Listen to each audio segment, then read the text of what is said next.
அந்த 4, 5க்குடைய பீரியட் சனியோட திசை. ஊருக்கே சனி ப்ராப்ளம். ஆனா உங்களுக்கு மட்டும் ஃப்ரெண்டு. இது எப்படின்னா, ஒரு ரிங் மாஸ்டர் இருக்காரு சர்க்கஸ்ல. ஊருக்கே சிங்கம், சிங்கம். ஆனா இவர்ட்ட மட்டும் அது கம்முனு போகும். காரணம் என்னன்னா, இவரு தான் ரிங் மாஸ்டர். இவருக்கு மட்டும் அது ஃப்ரெண்டு. இவரு குச்சி இப்படி ஆட்டுனாருன்னா, அந்த சிங்கம் அப்படி ஒரு ஜம்ப் பண்ணும். காரணம் என்னன்னா, அன்புக்கு கட்டுப்பட்டுருச்சு அந்த சிங்கம். அந்த மாரி சனி உங்க அன்புக்கு கட்டுப்பட்டாரு. யாரு? இந்த சனி. சார் இவன பத்தி பேசாதீங்க சார். Bad fellow sir. அப்படி சொல்லாதீங்க. எப்படி சுத்தி பார்த்தாலும் நம்ம பையன் தான் அவன். 4, 5 கூடியவர் உங்களுக்கு. அவர திட்டினீங்கன்னா, உங்கள காப்பாத்துறதுக்கு வேற ஆளே கிடையாது.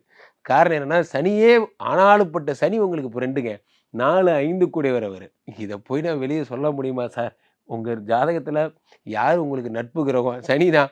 சனி ஃப்ரெண்டா நீங்கன்னு கேட்க மாட்டாங்களா சார் என்ன? அப்படிலாம் யாரும் கேட்க மாட்டாங்க. 4, 5 கூடியவர் சனி என்பதால், உயர்கல்வி, உயர் பதவி அடைந்த பீரியடு, உங்களுக்கு குழந்தை பொறந்த பீரியடு எல்லாம் இந்த சனி தசை தான். நீங்க நல்லா யோசிச்சு பாருங்க.